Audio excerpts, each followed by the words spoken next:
Congratulations, you got the phone call. Interview's coming up and you want to be ready. I'm going to give you some tips so that you can stand out above all the rest and increase your odds of success. Right after this.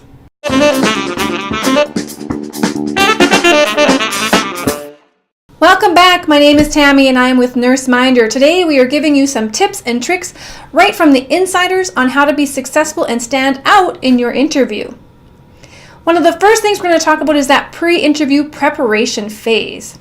In the pre-interview phase, the most important thing I can tell you is to research the company. Industry insiders tell us that when you come prepared and you know the organization and you can speak intelligently about it, you get noticed. You also want to find ways to talk about this information throughout the interview because it demonstrates your research skills, work ethic, and motivation. Now you also want to make sure you arrive early, and we have a 10-minute kind of window. If you do come early because maybe you take the bus, your car, you're worried about it breaking down, or you're just nervous and you want to get there early, have a plan. Use this time to wait in your car and review your resume, go for a walk and check out the neighborhood, observing the people, or visit the cafeteria.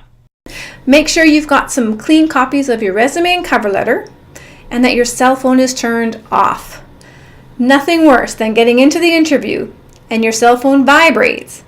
That tells the interviewer that the telephone call is more important than the job.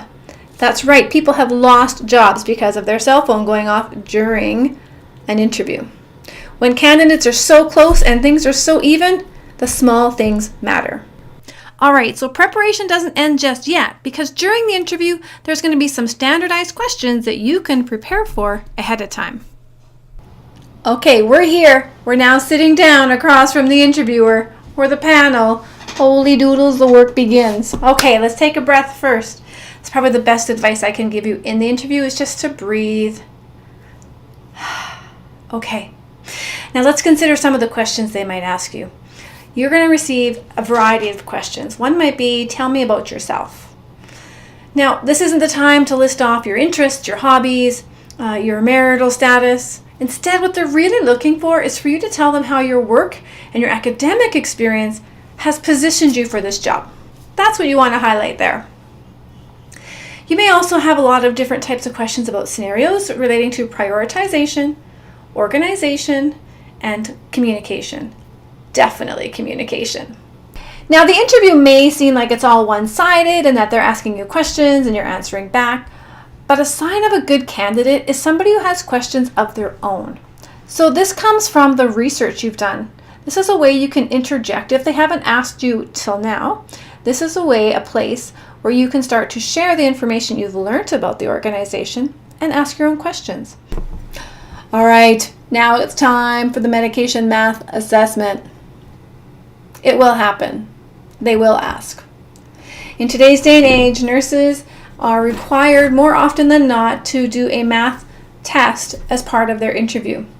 So if you have not remediated your math for a while, it's a good time to do so. And I've got some videos with free practice questions that you can use to feel confident in your skill set before you go.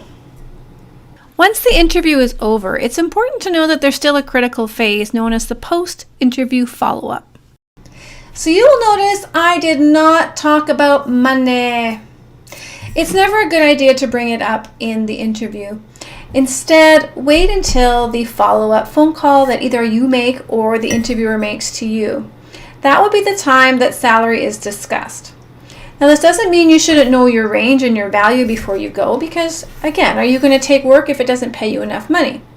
It's important to kind of know and do some research in that area as to what you can expect. That way, when they do call and offer you the job, you can reasonably accept it or counter with something that would be more within mainstream expectations.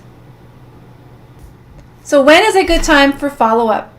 The interview is over and now you want to know if you're in the race, if they're considering you, or if they've made a decision.